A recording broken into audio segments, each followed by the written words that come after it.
RevelatorAlf. Hello, welcome to RevelatorAlf, a biker's life less ordinary, for a new show, Biker Live. Well, almost. So on this new podcast show that's going to be live streamed on the YouTube channel and also available on the Soundcloud RevelatorAlf account as well. So you can access everything through the website RevelatorAlf.com. Every show I'm going to pick a new topic to discuss, not necessarily about motorcycles or motorcycle life, but anything in general. But in this show in particular, it is going to be about motorcycle specific, but also that which affects us here in the UK. Well, more specifically in London, because there is the new ULEZ, the ultra low emission zone, which is just about to come into force next month. April the 8th, I believe it is. Now, as it stands, it's as it was when I made the video a few months ago describing the ultra low emission zone and the impact on motorcyclists. Basically, if you have a motorcycle that's older than 2007 and does not comply with Euro 3 emissions ratings, then you will not be allowed to ride your motorcycle through the ULEZ zone, which is pretty much the centre of London, for free. Okay, so you're still allowed to ride it, but you have to pay a £12.50 a day charge. If your bike is ineligible for the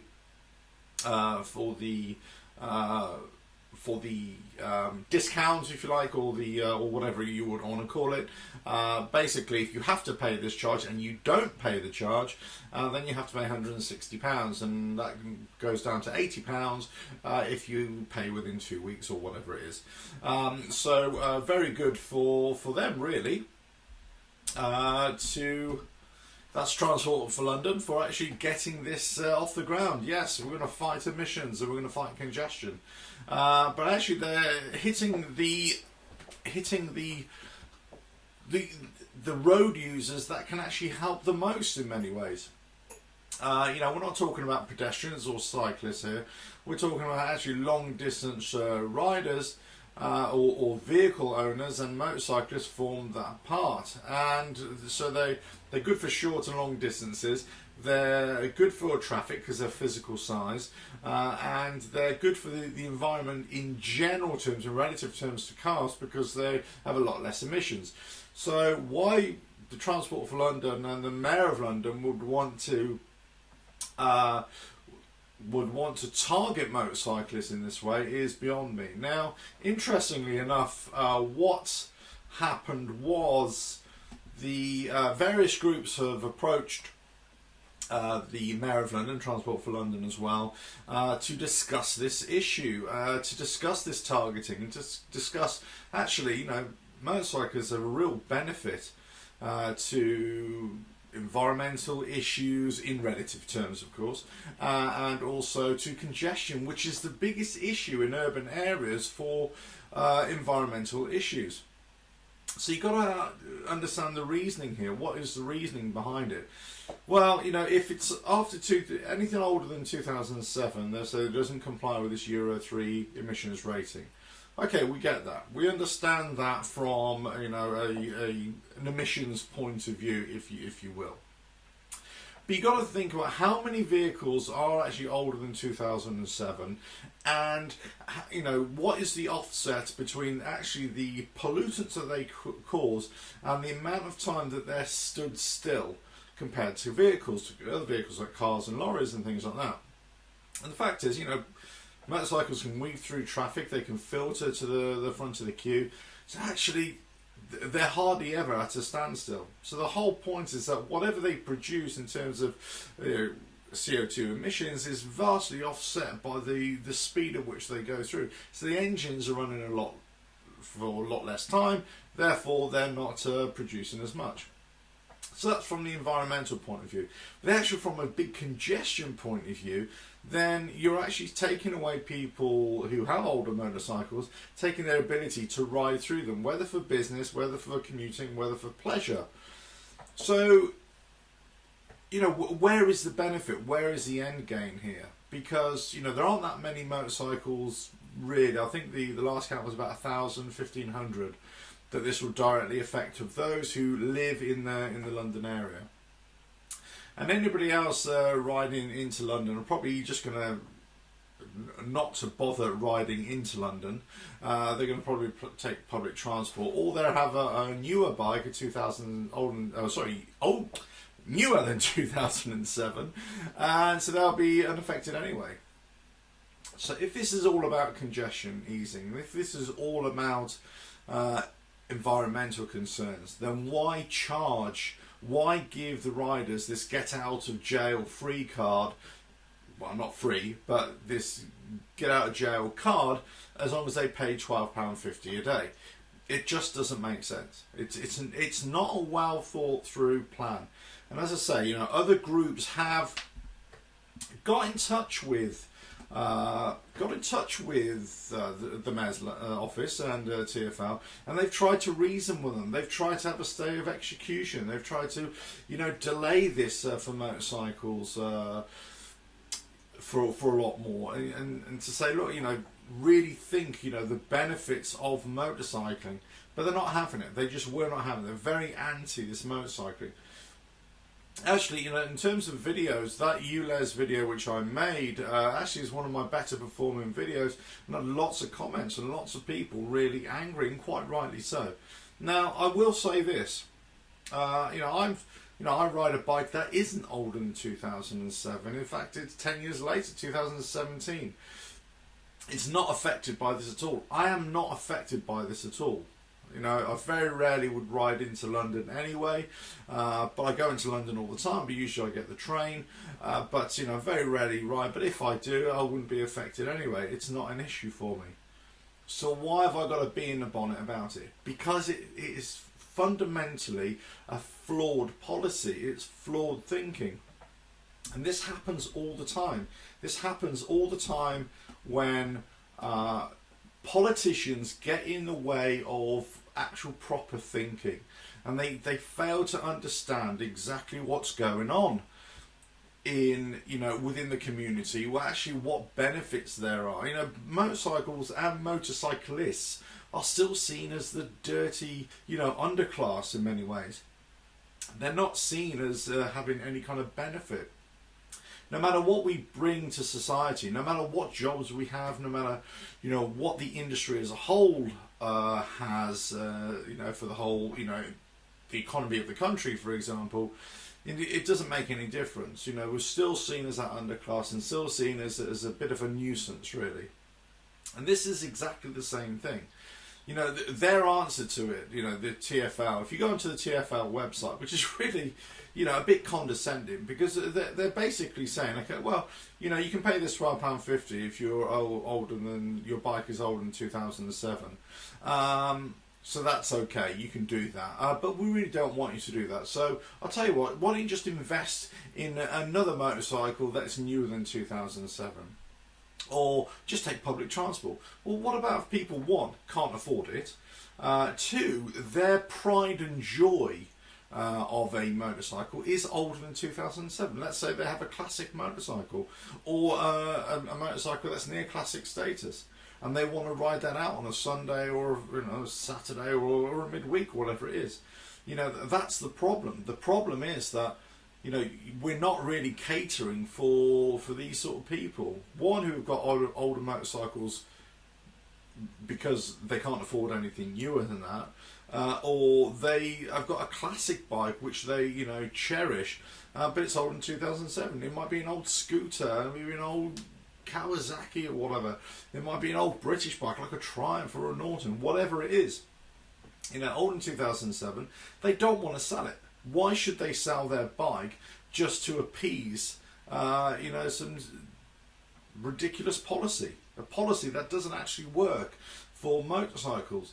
Now, if you're going to apply this to cars and lorries and everything, you know, as they have their own restrictions, then yeah, absolutely fine. That they are greater polluters. They have a greater impact on the environment. They have a much greater impact in terms of congestion for all the roads in London. So, you know, if that is the case, then you know, we've got to look at, I suppose we've got to look at, from my point of view, I've got to be in my bonnet because I want to understand why these policy makers come up with these ridiculous notions that they're right and everybody else is wrong. You know, I sometimes don't think there's enough made of this. I don't think there's enough within the biking world or within the pressure groups to actually put real pressure on the powers that be. It's almost like that it's been allowed to happen because so few motorcycles in relative terms are affected, you know, 1,000, 1,500 or whatever it is. And it's just not right. It's not right that, you know, you've got a policy, and because they're saying, oh well, we're not anti-motorcycles at all. We're not stopping motorcycles at all. We're just stopping the older motorcycles. Now, unfortunately, there is a bit of a wave of this going across Europe. Some other cities around there have kind of had similar kinds of policies introduced. Some in Spain as well. I believe actually Barcelona has even come up with a similar kind of plan where they're going to start preventing or restricting all sorts of motorcycles from going into the city centre. Now, I don't know if you've ever been to Barcelona, and I was lucky enough to go a couple of years ago. It was, or is, a huge motorcycling city and scootering city, and it's a joy to behold. You go there, the motorcycles all over the place, and they can just weave in and out of the traffic. And I commended the local government at the time. When I came back, I wrote an article about how well thought out their traffic management was for allowing motorcycles and scooterists to use it and to ease congestion and to ease pollution, and to have motorcycle parking bays pretty much everywhere on all the big main roads. Motorcycle parking bays everywhere, you know, on all the side streets. You know, people are parking up their bikes as well. It's a real asset, and it adds to the culture and to the flavour of the city. When you start affecting that, then you're starting to affect the way people move. So then, well, you're forcing people onto public transport. Well, maybe they don't want to go on public transport. Maybe they enjoy motorcycling because we all enjoy motorcycling, because for that freedom of when we have to move longer distances, we want to do it in a way that pleases us. So you don't want to go on public transport if you can help it. You know, okay, so some people will go into public transport, other people will be forced to go into cars. So the thing that you're trying to reduce in terms of pollution, in terms of the environmental impact, in terms of congestion, you're actually going to end up increasing. Now, people again would say, well, it's only a very small number, but that's not the point. The policy is counterproductive. It doesn't actually work. It doesn't actually solve the issue that you want it to solve. So it's a flawed idea. It's a flawed way of thinking. Sadiq Khan doesn't seem to have motorcycling at the core of his thinking, and I understand that from a politician's point of view. Why would he? Because he doesn't like he's got no interest in motorcycling, and he doesn't think about it. But this is repeated all over the country, in the UK, with local councils, where, you know, the benefits of motorcycling have always seemed to be an afterthought. They're seen as a bit of an oddity. You know, it's well, we don't have to have any provision for motorcycles because they have no benefit for us. You know, we've got to tackle cars and everything like that. So they're even not thought of, or they're just rallied against the whole time. And this is, again, it comes down to this perception of motorcycling or motorcyclists being a subclass, and, you know, it have no benefit for society. And you know, this doesn't really apply just to the UK. Actually, it applies everywhere in the world. You know, go everywhere in the world, and you have this kind of, you know, looking down your noses at the people who ride motorcycles, which is, you know, complete nonsense. Now, it doesn't matter what you look like, and that's a theme for another podcast, by the way. But it doesn't matter what you look like or what you ride or whatever you are. You know, you could be 10 foot tall, full of tattoos, beard 3 foot long, you know, whatever. You know, ride a trike, whatever it is. It doesn't make any difference. The fact is that you're just another human being who's got as much rights as anybody else, and you just happened to enjoy riding a motorcycle or trike or whatever you want to, you know, use. So the benefits of riding a motorcycle outweigh any damage that they're causing to anybody else, or certainly to the environment. And it's annoying. It's annoying that, you know, we have politicians in this day and age that, you know, can, no matter what they're told, no matter what they are, what evidence is presented before them to actually say, look, you know, I think you might have got this wrong, they completely ignore it. It's almost as if, well, we don't know anything about this really, but our views are still all that's important. Or you get people who's advising them and saying, actually, we think that motorcycles, you know, should really matter and everything like that. You're basically just targeting people who have, you know, who enjoy an older style of motorcycle, or who just cannot afford a newer motorcycle for whatever reason, and you're targeting them. And the problem is the targeting is ridiculous, because it actually doesn't really have, whatever effect it does have, it's a negative effect. It counteracts what you're trying to achieve. But the figure is so small that, you know, you're not having an impact on congestion or on the environment. So why are you doing it in the first place? You know, it's a ridiculous notion. So what you're doing, you're just targeting those people who occasionally, or every day, may want to ride their motorcycle that's older than 2007, that's not Euro 3 compliant. It's nonsense. You know, so, you know, TfL, they've made it all, you know, family friendly, let's say, and then you go onto their website and you can check, put your details in, and all that kind of nonsense. You know, but this is all about money, isn't it? At the end of the day, it's about money. It's about charging people extra for the ability or the desire to ride their motorcycle where they want. You know, and this wouldn't surprise me if this is kind of adopted in other cities, not only around the world, but certainly in the UK as well. They look at this model and they say, yes, this is fine. Now, again, you know, why should I be interested or care about this? Because this fundamentally affects us all. There's my. It fundamentally affects us all. It affects the way we operate. It affects the way we're affected by policies. You know, it's again, you know, these blanket policies that come up that affect us all. Not only in motorcycle terms, you know, but everyday life, whatever it is. And you wonder what the end game is. You wonder what the thinking is, what the rationale behind everything like this is. You know, it's an odd one, because if you ask most motorcyclists, they would say, actually, riding in the city is a bit of a pain, really. You know, I was just about to swear there. No, but it's a bit of a pain, basically, because they say, well, we want the open road, you know, we want twisters and everything like that. So if you ride through the city, it's a bit of stop-start. You're having to weave. You're running the gauntlet a lot of the time. You know, you're having to weave through traffic, which is fun in itself, but it kind of gets old as well quite quickly. So we, as motorcyclists, have an added benefit to the traffic system within the urban area, because of that notion, that ability to be able to weave through the traffic, to be able to get in and out.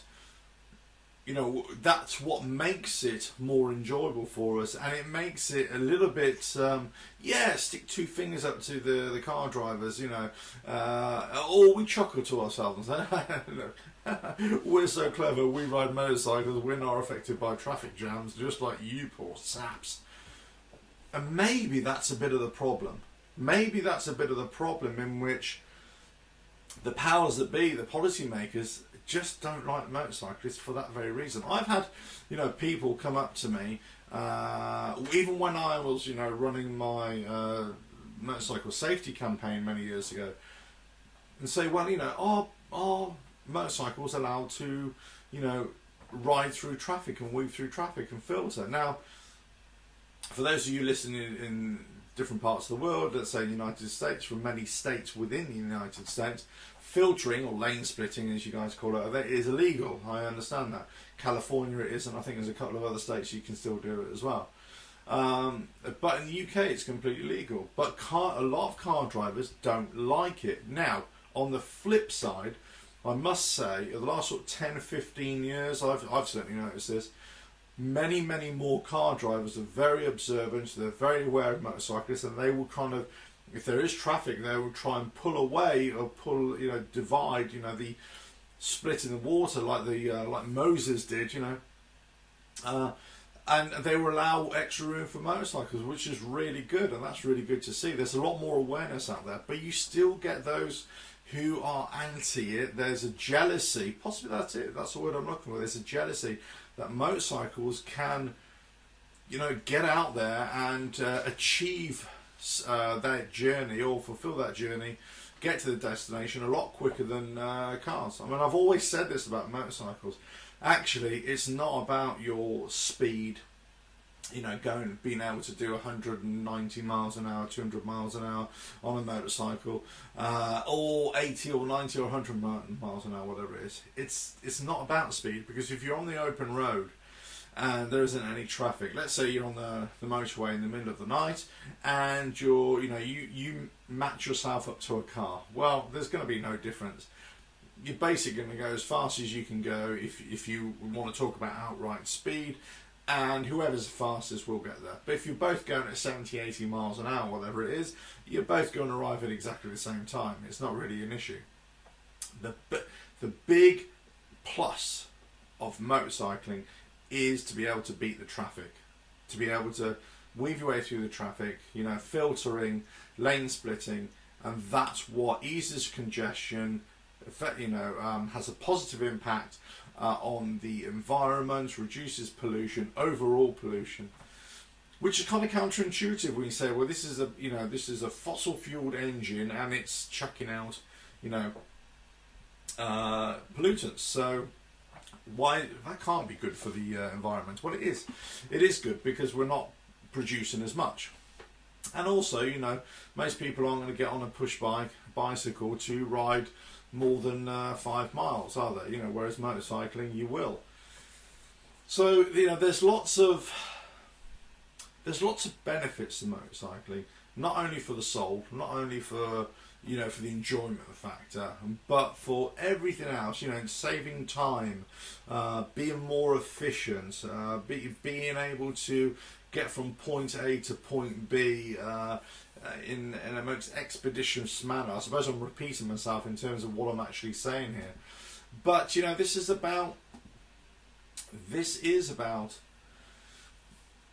protecting the rights of motorcyclists, not only for what they do on a daily basis, but what they want to hold on to as the generations pass on. Because if we allow these kind of laws to be passed and this thinking to overtake rational thinking, then we'll lose everything. And pretty much, come April the 8th, we're going to lose, because they've already implemented this new policy. They've rebutted any kind of dissension. They haven't really wanted to engage in any kind of pragmatic solutions. They haven't really wanted to offer any solutions themselves, or to allow motorcycling to be unaffected by this. So they've wanted this, and unfortunately, I think it's going to happen. It's not. It is going to happen. That's it. It will happen. There's nothing we can do about it. There's nothing that we can say that will change their mind. But I ask you this: if we can't change their mind on this, then what other policy will they introduce in the future that we cannot fight against, that we cannot do anything about, that they won't listen to reason, that they won't listen to argument? When, just in the name of environment, or the name of congestion, or the name of, when they've got it all wrong. They've got the whole idea wrong, the whole notion wrong. In our opinion, of course. In my opinion. And I don't stand alone here. As I say, this doesn't directly affect me. It's got nothing to do with me in many ways. You know, but this is about, you know, protecting the rights of those who use their vehicles, their motorcycles legally, you know. And car drivers are being affected in the same way. Lorry drivers are being affected in the same way. If you've got older vehicles, you know, it's exactly the same thing. Yes, now motorcycles are still exempt from the London charge, the congestion charge. Yes, we know that. But in 2021, in October 2021, there are still plans to increase the size of this ultra low emission zone to within the perimeter of the North and South Circular. So it's a huge area. It's pretty much the whole of central London and beyond, coming out beyond. So if you've ever been into London, ridden into London, then you'll know. If you want to go to the Ace Cafe, and you're coming in from the west, you want to go to the Ace Cafe. Ace Cafe sits on the North Circular Road, essentially, just towards Wembley area. So it's very close. Now you can imagine, from that point, going to right in the centre of London, what a distance that is. That's quite a long way. Well, that's a whole circle. That's just a radius. There. You know, that's a long way. Then you've got a whole, you know, the whole circle, if you like, enclosed there. That's a huge area to be affected by this. That's going to affect a lot more riders and a lot more people. And guess what? A lot more. If people really want to ride their motorcycles, they're going to want to. They'll have to pay the charge. Or if they want to keep their bikes and they still want to, you know, ride them, what they'll probably end up doing is either getting a trailer, which actually increases your footprint, so it actually increases congestion, or they get a van, where then you're taking people off bikes into vans, just so that the people will load their bikes into a van or onto a trailer, so they can drive it somewhere else, outside of the congestion zone. I mean, how ridiculous is this thinking? Outside of the congestion ULEZ zone, I should say, so then I can unload the bike and then go for a ride. Go for the ride for the day, then come back again, and then, you know, I mean, whether anybody would want to do that, but that would be the kind of thinking. So, well, I'm not selling my bike. And then people think, well, the next extension is, well, okay, just don't live in the centre of London, just move out of London. Well, that's easy for you to say, isn't it? Well, where are you going to go? Well, why? You know, you live in a particular area for a reason. You know, whether it's family, friends, you know, work, whatever it is.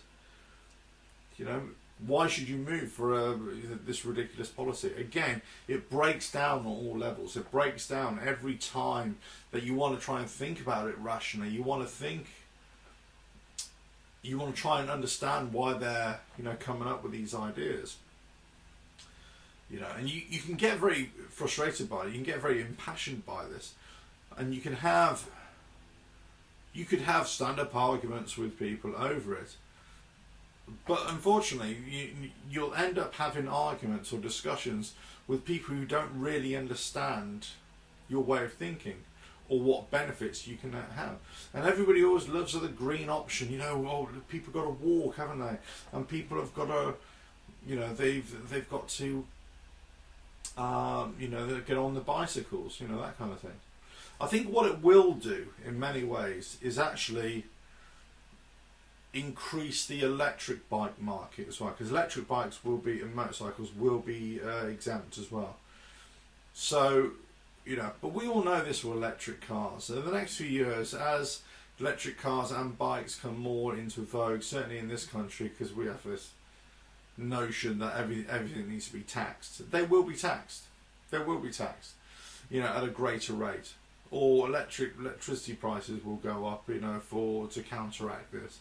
There'll be greater taxation somewhere. Somewhere along the line, they will hit us with it. And it'll be exactly the same here. They'll get more people into the notion of, okay, we'll just have electric motorcycles within urban areas, but then they'll find a way of taxing that as well. At some point, that's what will happen.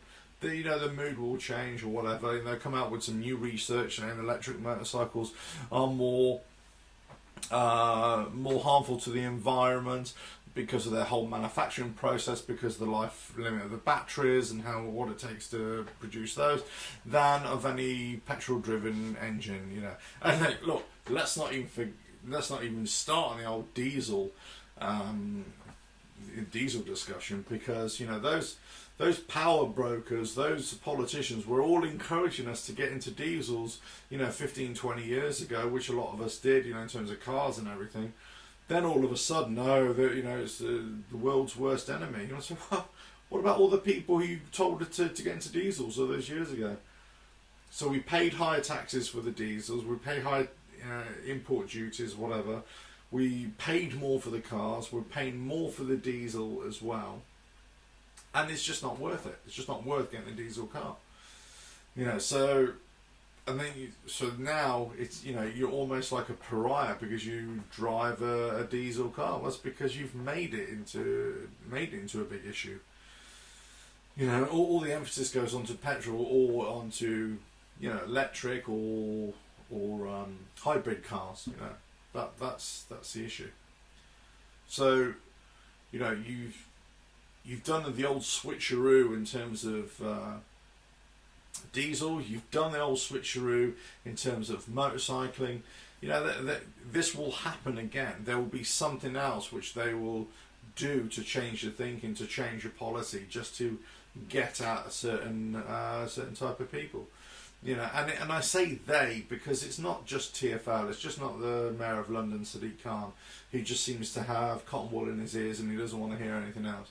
This is all lawmakers, this is all policy makers, this is, around the country, around the world, whether you're in the United States, whether you're in India, whether you're in South Africa, Australia, around Europe, Russia, it doesn't make any difference. At some point, you as an individual are going to be affected by lawmakers, policy makers elsewhere who have no understanding of what your life is or what you do with your daily life, or you do your daily vehicle, so on and so forth. They can make a blanket policy that they think is affecting everybody or will make it better for everybody, but it doesn't necessarily mean it's so.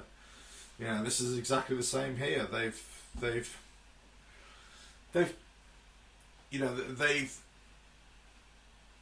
undersold motorcycling again in this country, and it's one of those things. The motorcycling and motorcyclists or bikers are a hardy bunch, I think, and they've had to be a hardy bunch because over the years, ever since man first got onto two wheels, it's almost been a case of, well, we don't like these people, so we've had to stand our ground and fight our corner. And again, it's that kind of thing. We're kind of losing our way a little bit as a motorcycling community. I think we're allowing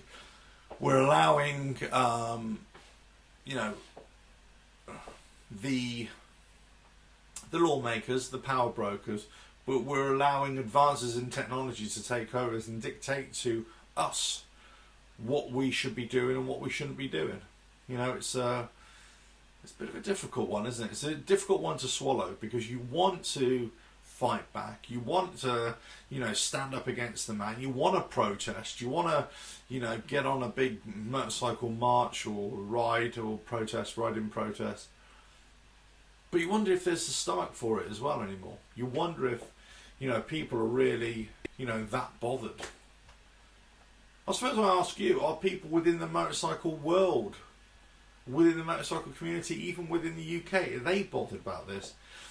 Because it doesn't affect you. Let's say you never ride into London, or you've got a bike that's like me, it's newer than 2007, so you think, I don't care. Maybe that's it. Maybe that's it. We're all kind of in this mode now where, it doesn't affect me, I don't care. Oh, I can't be bothered. Let somebody else have that problem. And that's the issue, when we stop caring about things that kind of incidentally affect our lives, or affect the way we want to do things, or affect our pastimes, our enjoyment of pastimes. And maybe sometimes that's when we do need to raise up a little bit. We do need to rally together and make our voices heard.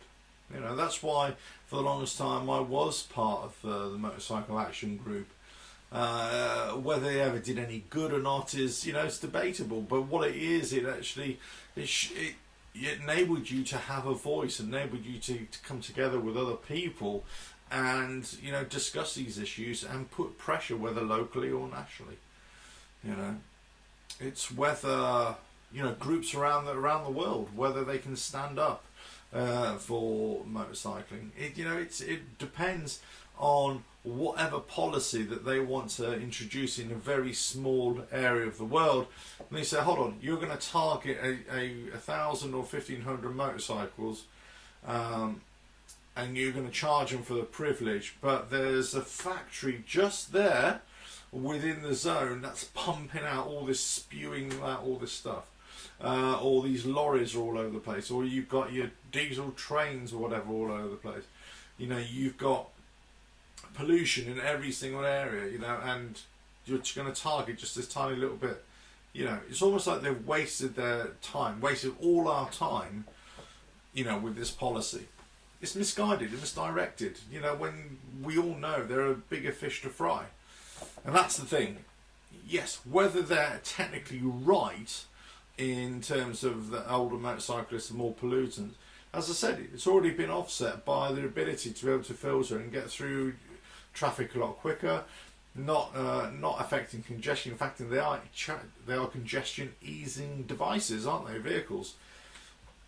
So anyway, right, so this has been the Biker Live show, the first one, the podcast.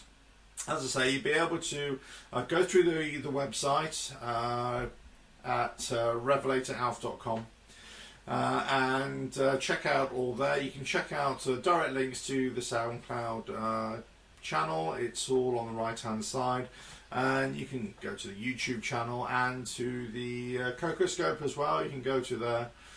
There's also ability to be able to fund us on Patreon and PayPal as well. Any contribution would be greatly received. And also I've put lots of new resources now on the resources pages. All the articles from the Helibikes Motorcycle Safety Initiative are all on there now in one big ebook, if you like, one big PDF document. So, you know, you can download that at your leisure, all for free. There's all 5 or 6 issues of the Lancelot, the first one there as well. There on the Medium Books page, you get the couple of books there that I wrote as well. But you can also look at the Rider Gazette as well, all the complete works as well. There's a link to a download there as well. Anyway, right, so hope you enjoyed this podcast. Hope you enjoyed the live stream as well. Almost live streaming. I will be allowed to live stream again shortly after YouTube get their act together. But anyway, so we're going to continue recording like this and then uploading onto YouTube for the time being in the live stream mode, if you like, and the reason being because when I actually do live stream again, this is exactly what we're going to do. They're going to dual record both podcasting and live streaming at the same time. Anyway, so I hope you've hope you enjoyed it, and please subscribe to all the channels. Check out the website and all the links and all that kind of stuff. Check out on the social media. I say, you know, I was one of these guys many years ago about social medias that I don't always engage on it, or I don't certainly go on a daily basis. But everything that we produce, or I produce, the content and produce in terms of videos and blogs, is always shared on all the social media profiles. So, but I will see if there's a comment or anything like that. I will try and get back to you as soon as possible. But certainly from a comments point of view, leave loads of comments below in here, and I'll certainly get back to those as best as I can. Right, well, I'm not sure when the next Bike Live podcast will be, possibly in a week's time. Check that out, and I'll catch you soon, whenever that is. Cheers now.